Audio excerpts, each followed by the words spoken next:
Welcome, everyone. My name is Human Farzin. I'm the founder and chief medical officer of Mystic Health.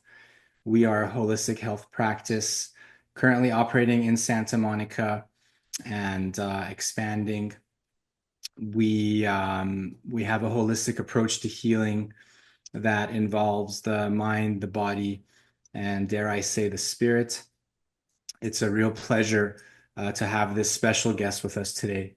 Dr. Florian Birkmayer is a friend that we haven't been able to see each other in person, but we've had numerous online encounters over the past few years. He's been very generous with his time, appearing at our TheraPsil psilocybin therapy trainings and offering his wisdom. He is a psychiatrist, I will say. I'll let him introduce himself after, but an expert in mental health, as far as I know, in psychoanalysis. And most importantly, he has a pioneering role in integrating aromas and scent into his practice. And along with his wife, Kathy, they've set up this amazing entity that provides essential oils. I personally use his essential oils in therapy. And so that's something we'll be giving more information about in the chat. Thank you so much, Florian, for joining. If you can please just introduce yourself and tell us how you got into this whole journey with scent and mental health. Thank you, Human. Thank you for having me, and I'm excited to see all of you. Yeah, as Human said, I'm Florian Birkmayer, MD. I'm originally from Austria. I went to medical school on the East Coast and came out, God, 26 years ago to do my psychiatry residency here in New Mexico. I live in Taos, New Mexico now, and I always felt that sort of at the core of physical imbalance, physical health is really emotional and spiritual health. So often when we ignore those issues after a while, and sometimes before they become physical issues. And my interest in scent really goes back to my childhood. I remember my grandfather coming back from Switzerland with one of the first essential oil products. They still make it, and then just in medical school, I remember using scents, essential oils to help me concentrate more in studying. And my friends would be like, "Well, you're the guy who smells weird." And when I was at the university doing my residency, I felt a little inhibited. But then, as a friend of mine said, I jumped out the allopathic window and started incorporating aromas into my work. And then I retired from psychiatric practice. I did ketamine back in starting in 2010. I don't offer that anymore. And now I'm just focused fully on teaching with my wife, Kathy Skipper, on how aromas can really make us more whole. You know, they can change the mind, but we're so much more than the mind. That's one of the tricks that the Western civilization has put on us, that people over-identify with their mind. Um, and so you mentioned psychoanalysis. I would say, I mean, I don't want to split hairs, but I'm really into depth psychology or the Jungian view. And, you know, really what that means is that the collective unconscious, the transpersonal realm, things outside the ego, the shadow, are not just imaginary or interesting concepts, but to me, they're real. And through that, we're connected to each other. So I guess if I had to put in one word, what I hope to do is reconnect myself, reconnect each other. And that's really what I call aromas. I call essential oils the molecules of connectedness, because we can talk about this, but they connect us. You know, that's what they evolved for, and we evolved in an aromatic world. Thank you. Thank you so much. You said that, in the West, we are confined to identifying as our mind. And it just makes me think of the concept of mystic health, where we talk about this balance between the mind, or let's say the ego, and us as an element of a larger being, as part of that oneness. And so we're arguing for having mystic health as a core component of health, where too much mind is not good, and too little mind, perhaps, if we're trying to survive, is also not good. Some balance is key. There's a function that it serves, but it's not the entirety of our existence. Absolutely. I'm reminded of this quote that I came across, and apparently it's attributed to Malcolm X, but he said when we change I to we, even illness becomes wellness. And that's it. It's really about that connectedness. I think that, there's this philosophical period called the Enlightenment in English, which is a funny term. Let's say since the 16th century, 17th century in Europe. And really the main culprit, I would say, is Rene Descartes when he said, I think, therefore I am. It basically meant that we over-identify with our intellect, our thinking. And look at us, here we are on Zoom, we're all over, which on the one hand, that's wonderful. On the other hand, it's just a bunch of disembodied voices, images. There's so much more to us, and that connectedness, or well, the cut-offness, I think, is this dissociatedness, this cut-offness, this over-identification with the mind. I think is the core disease of modern humanity. And through scent, I think we can reconnect. We can discover parts of ourselves, and we can feel much more connected. Yeah. It's amazing because you've done so many of these presentations to our training cohorts, and for those, we're prepared with the oils. And so when you lead us in a mindfulness practice using the oil, the sense of connection is profound, and we're not set up to do that today. But I'm wondering if you can talk about this notion of the scent bypassing the filters and sort of having direct access to deeper parts of our brain, and the whole notion of aromas being what they are, the way you see them. Absolutely. Thank you. And uh, well, where should we start? Let's start with the sense of smell. I mean, it's interesting because, we're all wearing clothes, presumably, and we're not feeling them on our skin because there's an organ in the brain right at the boundary between the brainstem and the cortex called the thalamus. And for those of you familiar with neuroanatomy, it's often pictured as these two eggs, and it's like a giant mixing board. So again, the reason you're not feeling the clothes on your skin right now is because the thalamus filters it out. And if someone hugs you or touches you, you can tell. Or if we were in a crowded restaurant, you could still hear my voice because your thalamus filters the sound, the voice, the speaking words that are relevant from what's irrelevant. Scent is different. The conscious perception of scent goes from our olfactory bulb. I'm pointing to the top of my nose because that's where it is, and it goes right into the brain. It doesn't go through the thalamus. So there's this immediate, unfiltered, unmixed input that goes into emotional centers, memory centers. So that's why we have these often very vivid, visceral memories, associations, and feelings about scent. And let's zoom out a little bit. I mean, uh, plants evolve these molecules to communicate with each other, these molecules that can travel through the air. So there's many studies showing that if there's a stand of plants and an insect or another pest attacks one of them, it'll release these molecules to warn the others, and they'll change their chemical makeup to be less palatable to the pest, to the parasite. But it's actually much deeper than that. It actually really goes into communicating with us.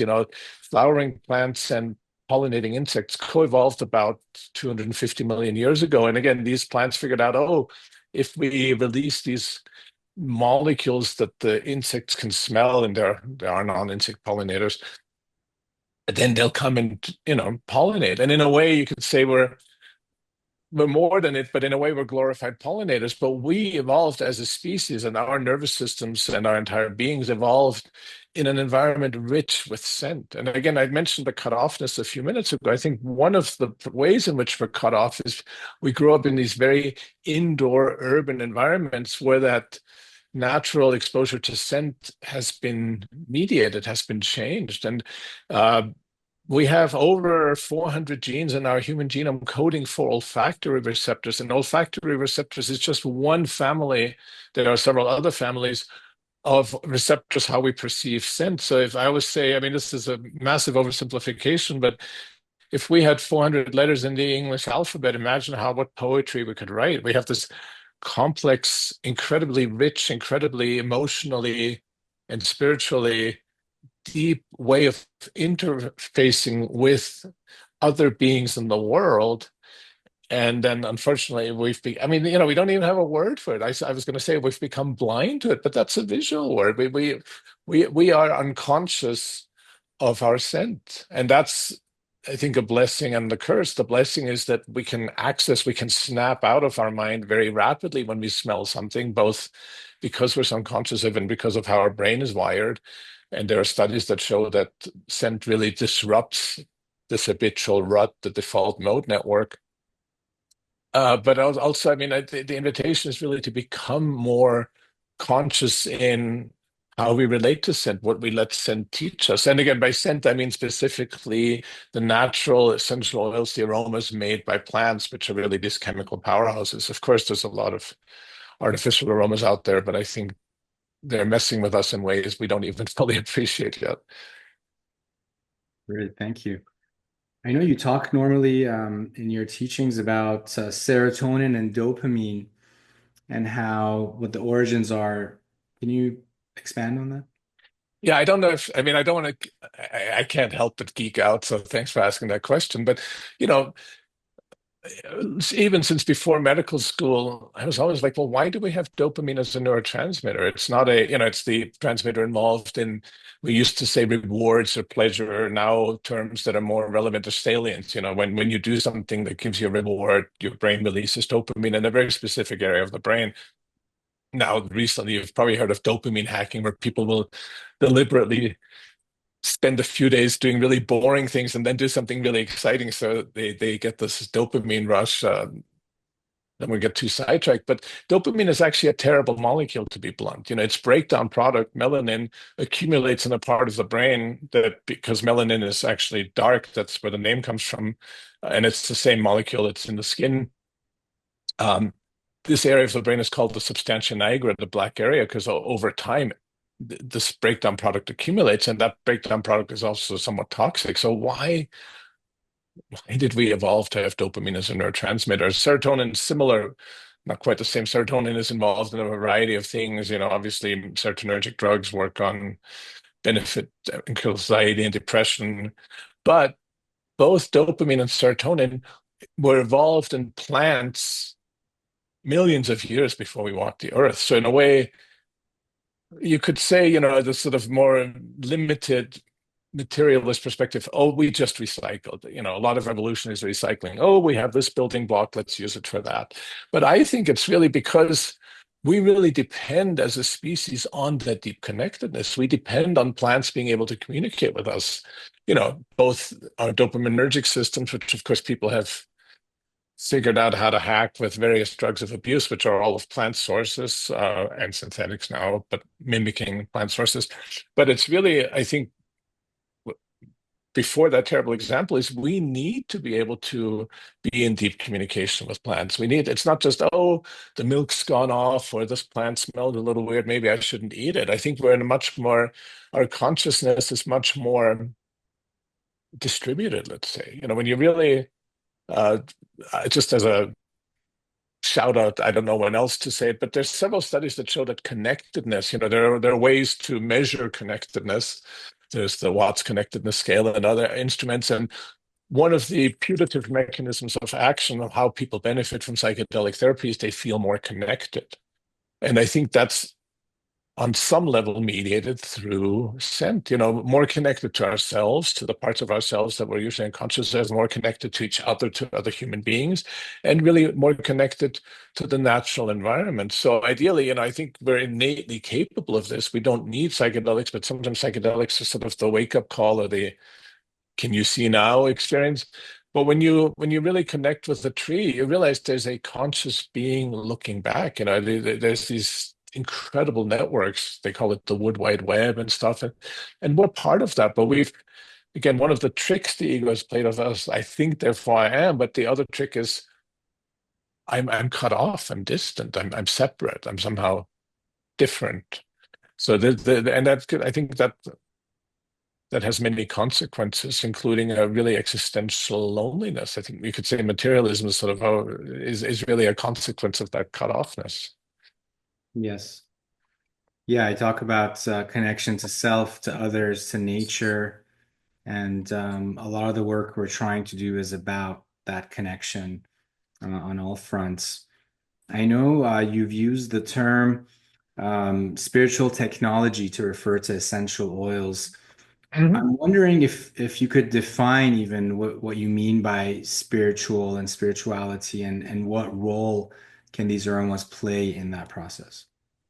Thank you. Excellent question. And I mean, as I said, I'm a Jungian, or I use the word depth psychology. There's a beautiful video clip. I mean, it was originally shot on film. Now it's on video on YouTube of Jung, and someone asks him about, I want to say, the soul, or some people think God, but it's really about, let's talk about spirit, spirituality. And Jung doesn't say, Jung says, I don't believe I know. So these realms are, to me, they're real. When people say, oh, I'm a materialist atheist, nothing exists except matter. I'm sorry, I think that's like a convenient delusion. But as a spirituality, one definition I've heard is, how do you relate to that which is bigger than you really meaning ego you? My limited sense of self, this is why I'm an individual, I have free will. At some point, we're confronted with the fact that there's larger forces at play. A lot of the more ego-based psychotherapies will often encounter patterns that they can't account for, because these patterns that are sometimes called unattached burdens, they exist somewhere else. So going back to spirituality, this unseen realm is real. How do we relate to it? And I think that that's where scent is so amazing, because in order to feel, the other thing I want to say, spirituality for me isn't something out there like, okay, if I'm a good person in this life, I'll go to some special place. It's more like, how do you immanently exist every day, and how do you feel? And that's the same with scent. In order for you to smell something, to really be touched by a scent, whether it's a perfume and you're like, wow, or you're in the garden and there's the plants, the aromatic plants, and you just really feel it, you need to be in a body to really have that feeling. And that's really, I think, the essence of spirituality, is that constant living in both worlds. And I say scent is an ancient spiritual technology. I use the word spiritual technology to mean, the ancients, traditional cultures are very pragmatic. They do what works. I'll give you one example. There's a blend, and essential oils are a recent invention, maybe the last a couple hundred years. But in the Torah, the Old Testament, there is and I'm just using this as a anthropological example, not to espouse a particular ideology or philosophy or religion, but it's just speaks it so well. In the Torah, in the book of Exodus, there's a very precise recipe for the incense blend. You use different incenses, one part of this, two part of that. I always think it sounds like God's favorite cookie recipe. And you're only allowed to burn this incense in the temple. And when you smell it, it means you're in the presence of the divine. So that boils it down. And other cultures have used this too. The ancient Egyptians, we some people appreciate, they used cosmetics, they used perfume, but it wasn't just, oh, we want to smell nice. It was really integral to their spirituality. The first thing that happened in the ancient Egyptian origin of the universe stories is that Father Earth and Mother Sky, they have the genders flipped compared to other cultures, get together, and their child is the blue lotus. And the blue lotus, interestingly, is both a very exquisite aromatic and actually a sort of nowadays a minor psychedelic. But if once you know what it looks like, it's usually sort of this triangular cone where you can see the pointy leaves. Once you know what blue lotus looks like, it's everywhere in Egyptian art. So it was this very important scent, and the symbol of scent was extremely important to the Egyptians, so important that it's the first thing that happens when the universe gets created. And so the Egyptians had scents that we still use, like labdanum, galbanum, probably. There's some of the old words we don't know what they're referring to, but they were very pragmatically using scent, like in the Keteret, in the presence of the divine. The Egyptians were using scent resins and incenses at the time to maneuver or to have very specific spiritual experiences. There's other traditions. In South America, there's what are called perfumeros, the shamans that specialize in scent, that sometimes collaborate or are present in ayahuasca ceremonies, or they also do their own work. Every every culture uses scent. Let me give you another example. Marigold. So marigold, I live in New Mexico, which it's not new, it's not Mexico, but we were part of the Aztec Empire a few hundred years ago, and the Aztecs had a lot of mythology around marigold. And it's not, people now say, oh, marigold because it flowers late in fall, and so it's a symbol of life after death, and it's this bright color, but it's really the scent of marigold. And we always think, oh, we're the crown of creation.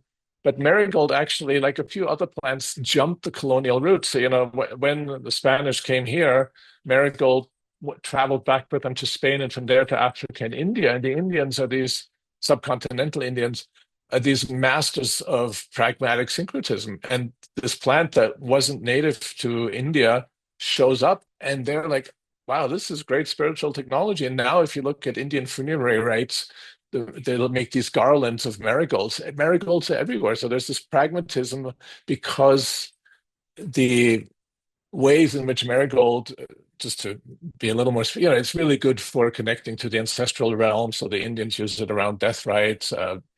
Death was also very important to the Aztecs.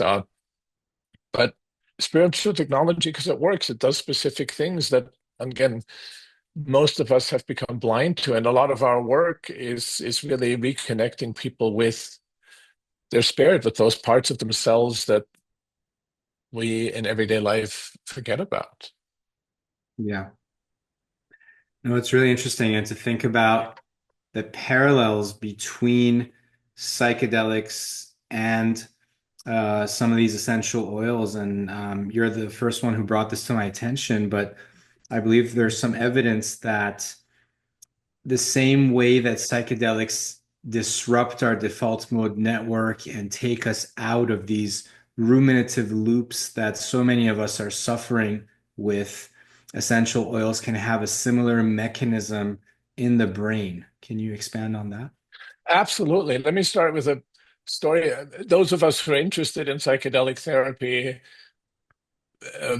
many of us have probably heard of Sasha Shulgin, who was this legendary chemist in the Bay Area. He died about God, almost 20 years ago now, and but his heyday was the 60s and 70s, and he is credited with rediscovering MDMA, which of course now is at the forefront of psychedelic therapy. And he synthesized hundreds of psychedelic compounds, some of which may find therapeutic application down the line. But he actually started out before he became independent and did this work. I forget the company he worked for, but he was in his day job was essential oil chemistry, and he was just a master of understanding these beautiful organic molecules. And in a footnote in one of his books, he wrote a book called PICAL, Phenylethylamines I Have Known and Loved. It's this legendary book, and it's half autobiography and half recipes. And in a footnote to one of the recipes, he talks about, in his chemical genius way of thinking, oh, I can think of 10 molecules where if you just change one carbon to a nitrogen, it goes from being an aromatic to a psychedelic molecule. The most famous example is saffrole and MDMA. We all know MDMA. Saffrole exists in sassafras. And again, you just make the tiniest change. And that's, I mean, sadly, practically, sassafras has become a controlled substance. If you wanted to go buy sassafras, you'll have the DA showing up at your door next to saying, "What are you trying to do? Are you trying to make MDMA?" But that, going back to the more sort of Shulgin's chemical poetry, in this footnote, after he rattles off these molecules, he says, "Nature's trying to tell us something." So already on a structural level, plants make psychedelic. Fungi aren't plants, and psilocybin is made in fungi, and lichen are very weird beings. But the same beings, if we sort of draw a wider circle, make aromatic and psychedelic molecules. And to me, they're really letters in the same alphabet, or cousins, if you will. And how do they work in the brain? Extremely similarly. That's what's so beautiful. Like there's a study, I just took a closer look at it again, a very well done, study where they put people in a functional MRI scanner and they measure their default mode network activity. So I don't want to get sidetracked, but the default mode network is basically a network in the brain that, in a nutshell, I mean, there's a lot of abnormalities in various psychiatric conditions, but it's basically the story of ourselves. Like when we go through life, I'm me, that's the default mode network. So the ego is really just a program running in the default mode network.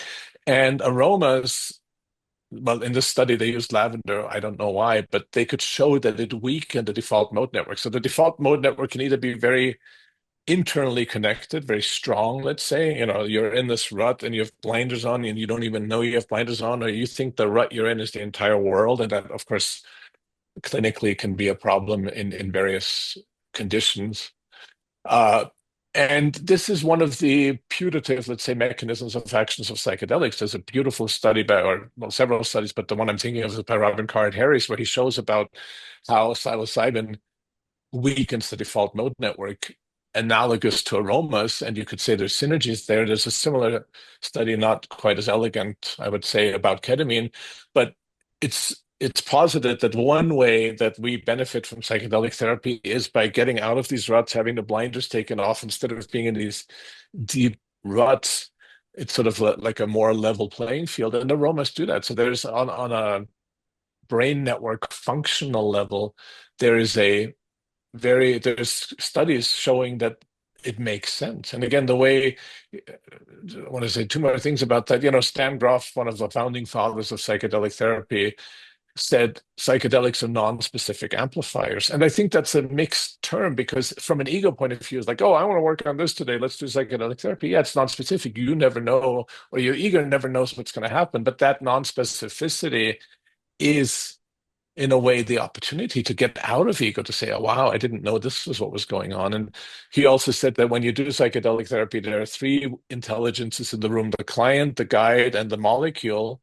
And with aromas, I would say there's four intelligences. There's something extremely holistic, because the aromatic molecule is really the molecule of connectedness. You could say it's a physical manifestation of the soul of the plant. So it teaches us many different things. If we all smell the same essential oil, we might have very different reactions to it. Like if we did psychedelic therapy, we might have different reactions to it. So this non-specific amplifier, that to me is the wisdom to say, okay, let me leave my ego expectations and my ego goals behind and just surrender to the experience. So that's that. I'll say one more thing. Again, I can't help but geek out. So the first I mentioned, I pointed here to the olfactory bulb. The immediate next place in the brain where olfactory nerves go is called the piriform cortex, which in animals where we believe or we think scent is more important, rats and dogs, that area is also called the olfactory association cortex. I think it's important in us. It's just that we sort of think it isn't, but that's just the story we tell ourselves. But this same piriform cortex is covered in serotonin type 2A receptors, which, sorry to keep using all these specialized acronyms, but serotonin type 2A receptors are the agreed upon targets for most classical psychedelics, psilocybin, LSD, DMT. I mean, we can deconstruct that, but no one is talking about the fact that aroma and psychedelics hit the same brain area. The first thing that happens, piriform cortex, serotonin type 2A receptors, it's overlooked. I mean, I think the last thing I'll say, geek, when Carhart Harris talks about the rebus model, relaxed belief under psychedelics, as a one putative explanation, where it's like it's upside, when we're living in everyday life, we're sort of top down. Our mind, our default mode, our ruts really determine how we experience life. And psychedelics sort of turned that upside down, and maybe that's the piriform cortex. Sorry, that's very geeky, and I apologize if I got way out into No, thanks. geekiness. That's interesting because you have a dog on your mug and you mentioned dogs, and it made me think of this idea that the dogs have so much of their brain devoted to the scent, similar to how we have a lot of our brain devoted to the visual cortex. And so apparently dogs smell in color in a sense, like, Mhm, the mhm. experience of scent is so vivid and vast. I was going to ask you to maybe tell us a bit about how we can use essential oils in therapy. How Mhm. can they be applied as tools, in altered states or just generally speaking? Yeah. Well, thank you for saying that. I think it's really important. I think there's been this gold rush, quote, renaissance, exploding interest in psychedelic therapies. And what people, I think, really want is to get out of the ego and to feel more connected. So that's sort of trendy now. But I think it's important. You can do work with aromas without ever touching a psychedelic, and they are, I would say, as mind or as connection manifesting. We use the word psychedelic because we all know what it means, and it was coined by Humphrey Osmond, who, to me, I really like Humphrey. I never met the guy, but he was different than the other psychedelic pioneers. But I actually really like the word ecodelic. Eco, same as ecology, connect. It's really about how do we connect. So ecodelic to me means connection manifesting. And that to me is a much more interesting word and intention.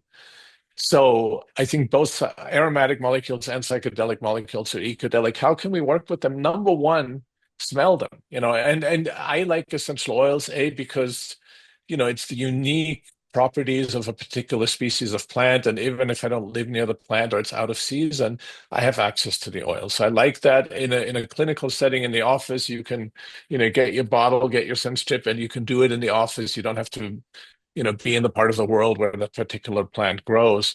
Um, but I think I was just reading about forest bathing, and there's a study that shows that the aromatic molecules that trees release change our immune system. So one of the measurable benefits of forest bathing, of the, what is it called, Shinriku or something, is that they've shown one of the mechanisms is the scent of being in the forest.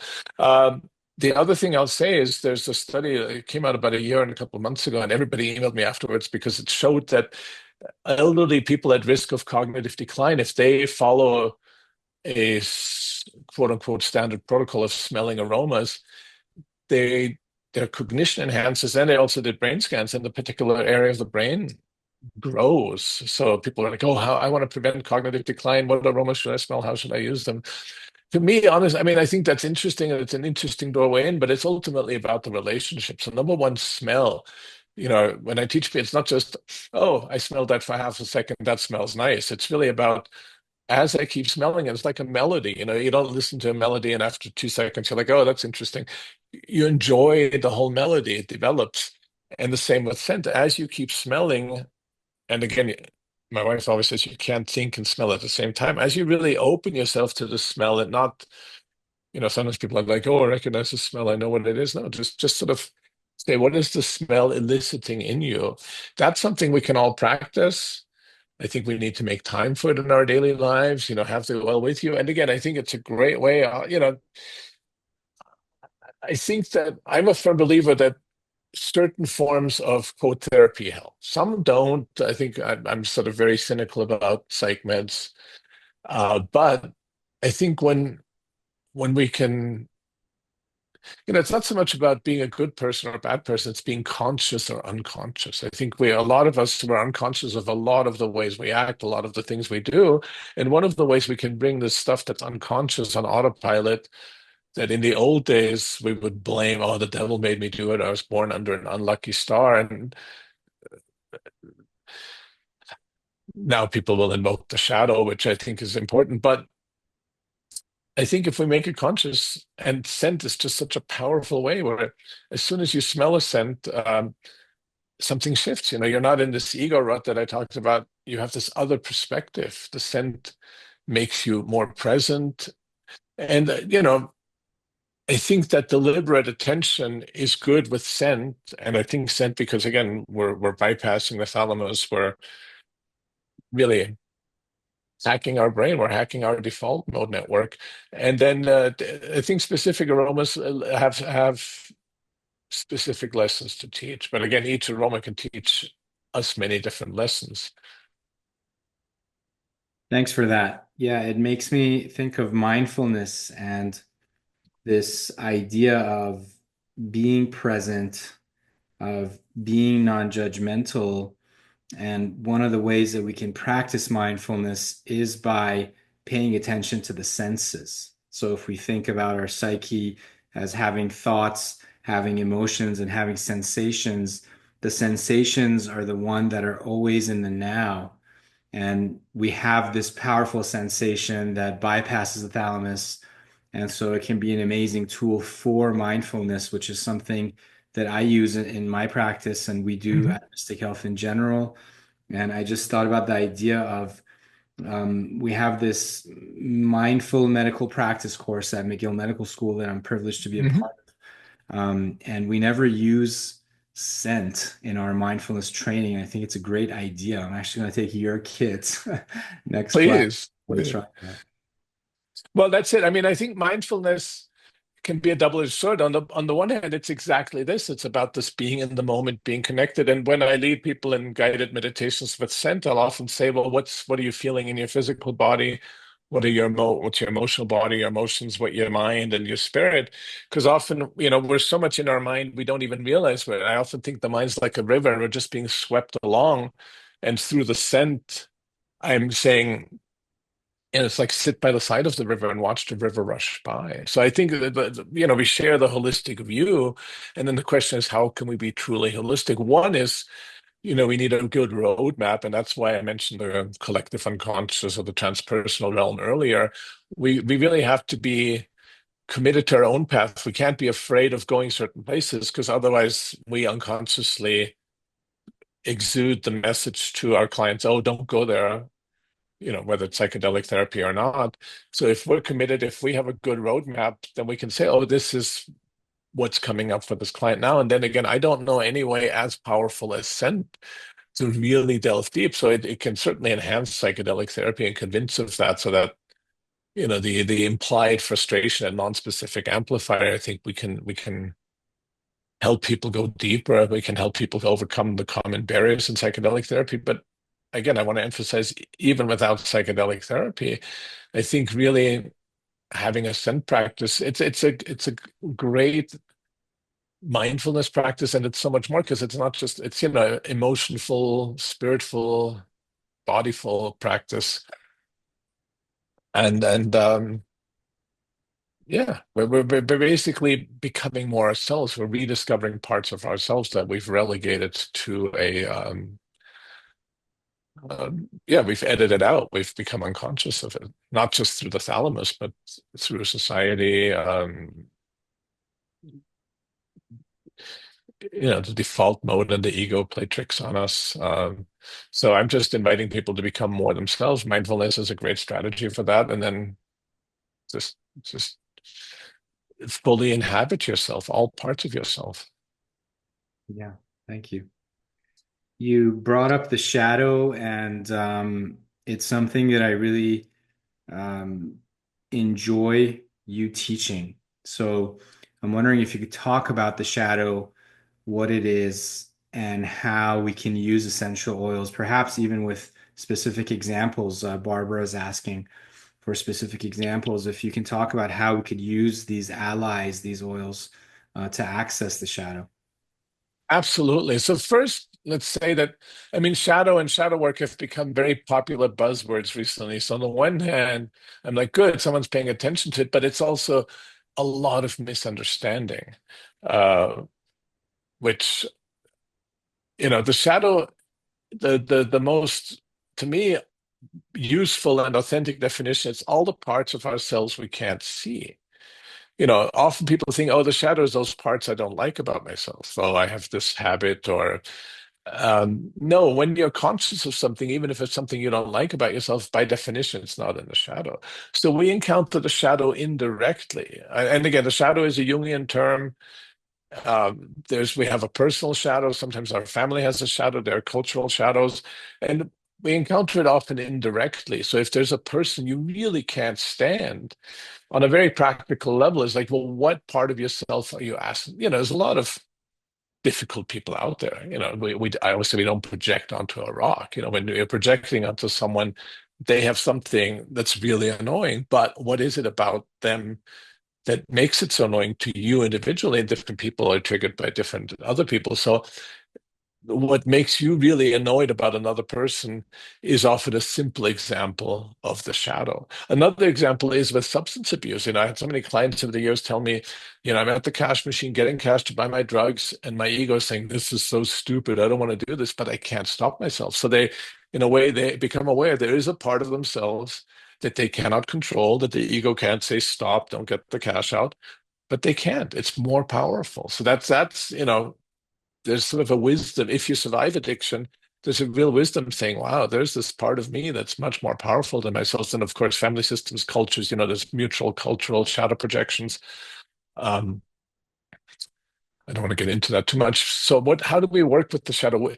That's where really Freud and Jung diverged. And of course, they're not the only two models of the psyche, but that's kind of where it all started. Freud really had this idea that our shadow is sort of like our personal basement or storage unit. You put all this crap there that you didn't want to deal with. And then one day, okay, you start sorting through it and getting rid of it and understanding, oh, that's why that's where that thing went. And Jung really felt that the shadow was an essential part of life, that in a way, there's this Buddhist story of, if you picture the ocean and the waves approaching the shore, at some point the wave builds and then it crests and then the droplets break off, and that droplet saying, I'm an individual. So the ocean is a symbol of the collective unconscious. And for that brief few seconds while the surf's breaking, which really is our human life, we think we're an individual. But what I really like about the Jungian view is that the shadow, the collective unconscious, and I'm blurring terms here a little bit, is the source of all life. In the same way that, where were we when before we were born? We were this potential. We rise out and like the drops of water, and yet where we came from, what most of us is. I mean, right now I'm not paying attention to my digestion. I'm not telling my heart to beat. I'm not telling my lungs to breathe. A lot of who I think I am is actually in my shadow. So I think shadow work is really important because and the Jungian goal of shadow work is what he called the sacred inner union, that the ego and the shadow learn how to cooperate, like in a marriage, in a sacred union. It's not that one is the boss of the other. Again, if the unconscious rules, as you mentioned a while ago, if the ego is too small, that's not healthy. I mean, again, going back to addiction, let's say, and if the ego rules, again, that's that cut-offness we talked about. So when we can harmonize, when there's this inner union, there's a quote I heard that the ego is an excellent servant but a terrible master. So again, part of that relationship is that the ego says, okay, soul, what is your soul desire? How can I make that happen in the real world? That's one of the really important functions of the ego, is to make things happen. Um, so trying to get practical and aware of the time and different backgrounds. One oil that we really, I mean, any oil, any alive, high quality essential oil will give you a taste of what's outside the ego. But the one that's really, that I call the master of shadows, and it goes back to ancient Egypt. So there's a substance called labdanum. It's the resin of a plant called cistus, and already the ancient Egyptians were aware of it. They were able to collect the resin. There's an instrument called the ladaniferum. It looks like a rake with leather straps, and they would drag it through the bushes. And then they didn't have the essential oil; they had the resin. And some of you may have heard of labdanum now in men's beard grooming products. It's been trendy for men to have beards, and so you might see a beard product with labdanum in it. And that's sort of a materialist misunderstanding. The Egyptian, one of the functions of the pharaohs was that the beard, which was a stylized cosmetic thing, they'd put labdanum in it, and in a way you could say it's like a very beautiful glorified scent strip. Instead of me sticking a scent strip here, I had this, or the Egyptian pharaoh had this beard, and his job was in a way to be constantly confronted with his shadow, society's shadow. Osiris, the archetype that became sort of the blueprint for all the pharaohs, was murdered by his brother, and then his wife reanimated him. So he went back and forth between the realm of the living and the dead. And you could say that the realm of the dead is the ultimate shadow realm. But labdanum is very important to the Egyptians because when you smell labdanum, and now there's essential oils, it will, you have to do it with intention. It's not something to do casually, but it'll bring up shadow themes. I just had a beautiful session with a client earlier today, and in really the anguish he was feeling, the shadow of that anguish was really the gift. And that's actually, when people think, oh, the shadow is the parts of myself I don't like, we forget that often our greatest gifts, our greatest powers are hiding in our shadow. Some Jungians call this the golden shadow. It's a helpful term, but I think, if we shouldn't distinguish the golden shadow from the shadow, but you've had this experience too. If you project onto someone, oh, this guy, he's my teacher, he's a guru, I want to take every class with him. In a way, there's a part of you that you're not conscious of that's in your shadow, the golden shadow, this ability to be a real master in a field, and you project it onto outward onto someone else that you think is the master. Um, so shadow work is really important, but it's very misunderstood. And I hope that my mentioning of labdanum has given you a little bit practical information. Other, let me throw out a few other essential oils, and some of them are obscure, but that's just the ones we worked with. So there's an essential oil called galbanum. Again, the resin of galbanum, it's in the fennel family, the plant. The resin is thousands of years old. It's in fact one of the ingredients in the ketoret in the incense mentioned in Exodus. Now there's an essential oil, and it also is really good at sort of both helping us commit to the path and then bringing up shadow themes. And even there's an essential oil called helichrysum, or the plant is called helichrysum. So helichrysum essential oil, the plant's also called immortel or everlasting. And on a physical level, it's really good for bruises. You know, when there's something under the surface, a knot of blood that shouldn't be there. And it's the same emotionally. You know, sometimes we have these emotional, mental, spiritual knots. We've sort of had to seal them off in our unconscious because we couldn't deal with them. And that's it's an okay survival mechanism. But then if you're like, okay, I'm ready to let these knots dissolve, helichrysum is a great aromatic ally. The mantra I think of is like it allows us to cry the tears we never allowed ourselves to cry way back when. So that's another shadow aspect, is what have we tucked away that we're now older and wiser and ready to heal. Thank you. One of the things I thought about is your newsletter, which is really interesting. And if Kabir can put that in the chat, the newsletter talking about the shadow work, and it's really fascinating. I try to read it as much as I can. The other piece is your essential oil kit, which I Mhm. use, which has all the oils you mentioned, plus a few more, and it comes with this booklet that explains a lot of what you're talking about, and I highly recommend that one. And then just to sort of give you some updates on my work, I've used the rose essential oil in the past in this narrative report that we published called Healing at Death's Door. I gave it to this end of life patient, the rose, and it took him back to memories of his grandmother, which was really beautiful. Mhm. Since then, another memorable case is the vetiver essential oil that's in your kit. I personally really like the vetiver scent. And I was using it for this patient who got access through the Compassion Access Program to use psilocybin. And subsequently, we used ketamine as well. And he really came to love the vetiver scent. And in the moments, even when we were doing the therapy, it didn't seem like he was really into it. But later, he actually passed away not long ago, but he told me that he had developed a ritual of having a vetiver in his diffuser as like a nightly spiritual ritual, which was really heartwarming for me. Beautiful. And thank you for sharing that. I'm glad you shared it. And because that's really, I want other people to use this. And I'm really grateful that you're inspired and encouraged. That my hope is really that I inspire other people to use it professionally, such as yourself, or for their own journeys and for their own everyday life. And as you said, it becomes in a way, ritual is spiritual technology. Ritual is a way for the ego and the unconscious to get on the same page, because ritual is the language of the unconscious, symbol is the language of the unconscious.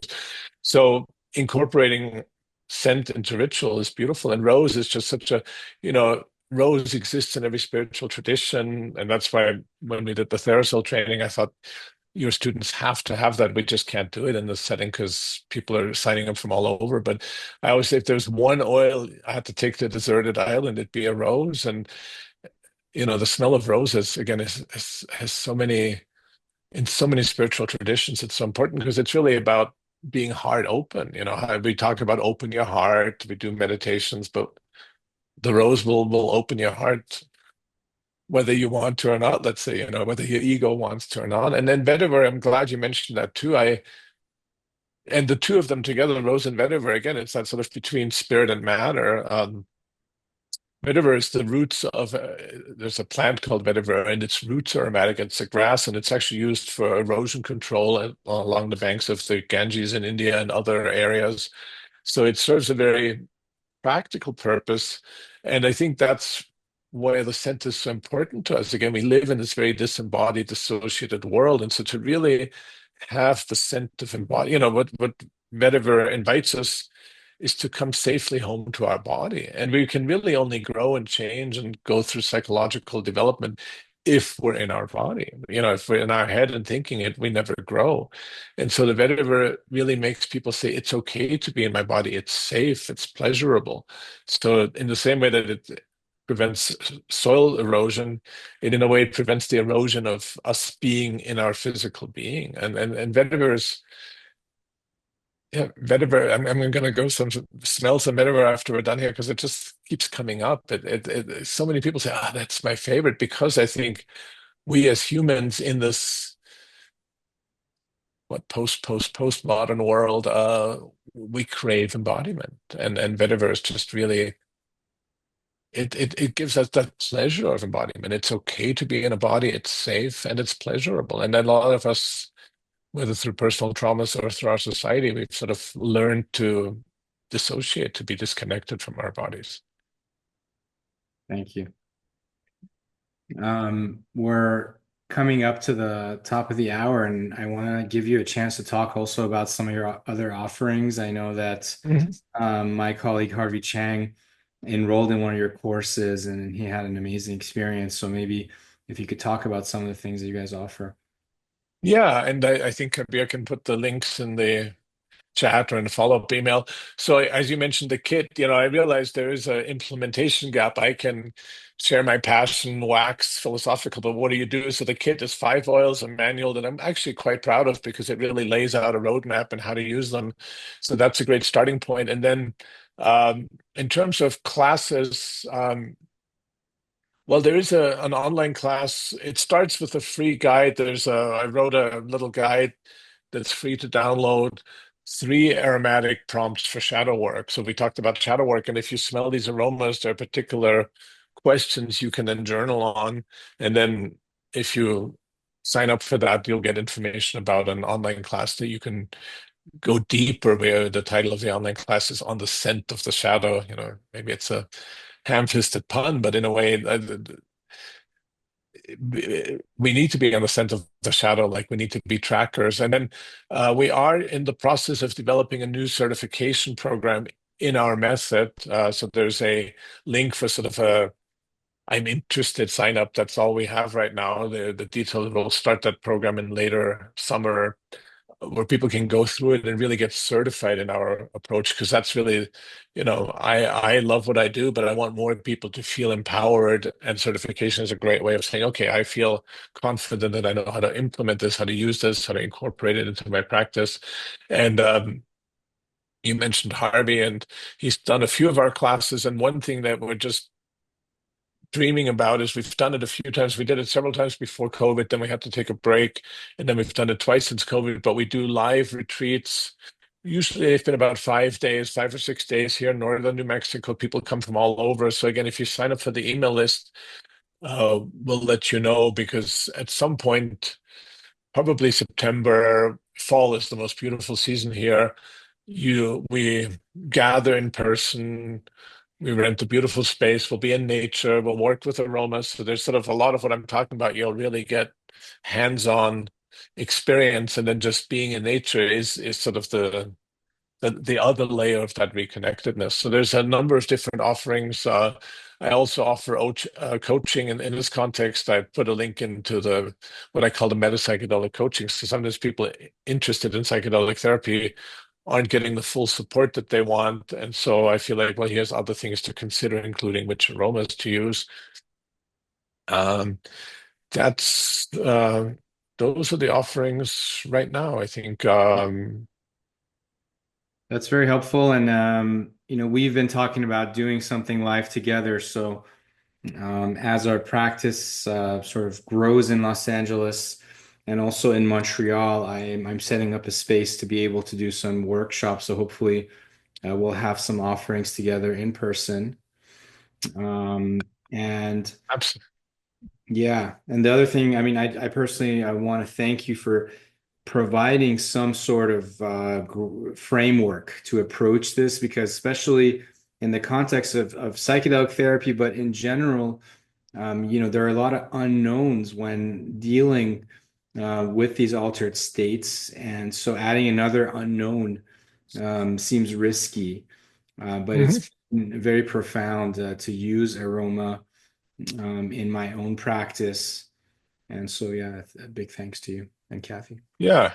As you said, it's risky, but in a way, it makes the unknown more known. I mean, we have this evolutionary heritage of our relationship through scent. I think it makes the unknown more familiar. We remember, um, and we all deserve to remember. We all deserve to be more fully ourselves. Yeah, and I really appreciate sort of the rose piece. Being from an Iranian Persian heritage, we use rose a lot, and I know you talk about the use, like the attar sort of approach to extracting. Mhm. Actually, we have a few minutes. Can you explain? So the oils are actually in a base, right? The essential oil that we provide is usually not just the pure essential oil, but there's a base oil that helps us extract the essential oil from the plant, right? Is that how it works?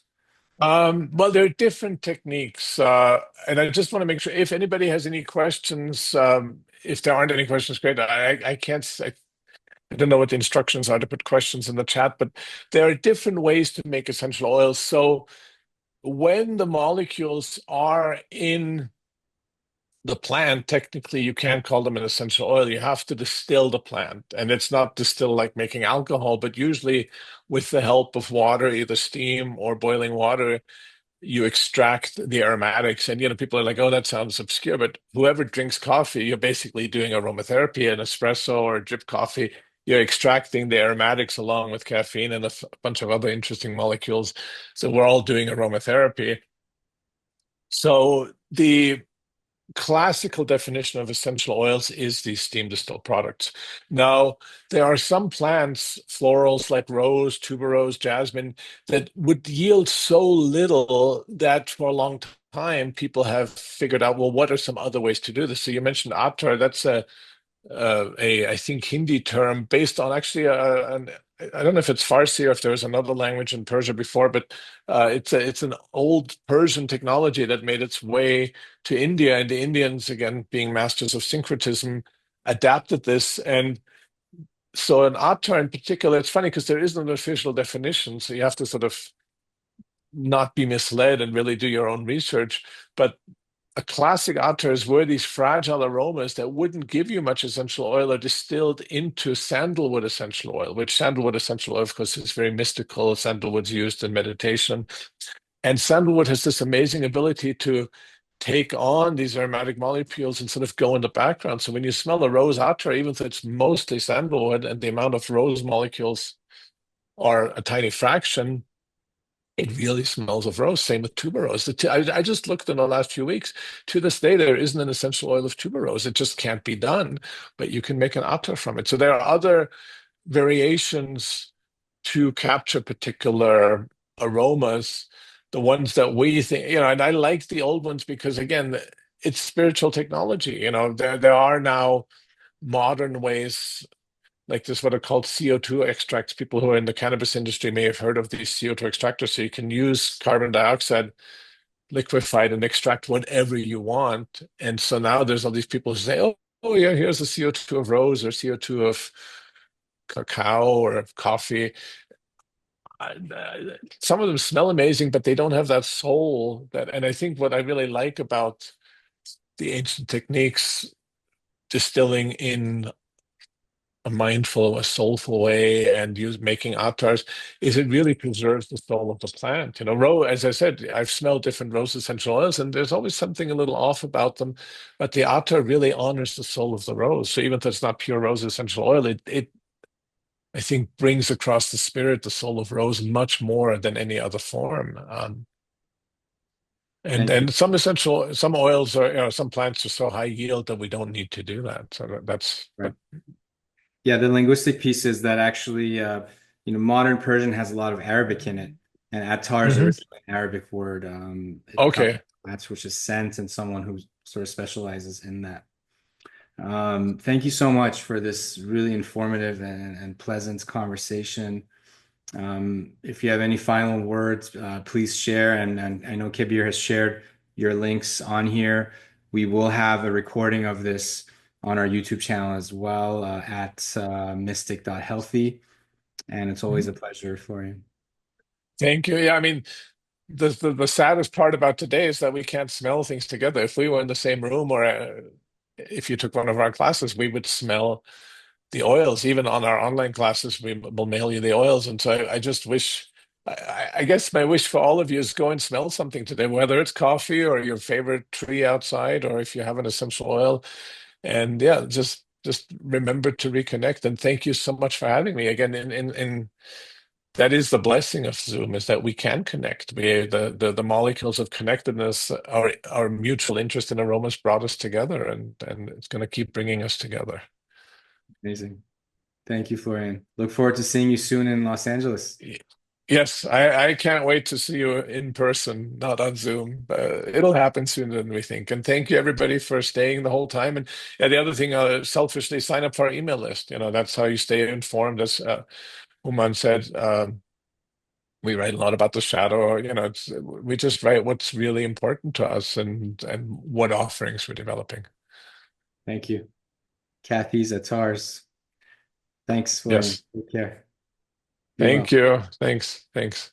Have a good night, everyone. Thank you for joining.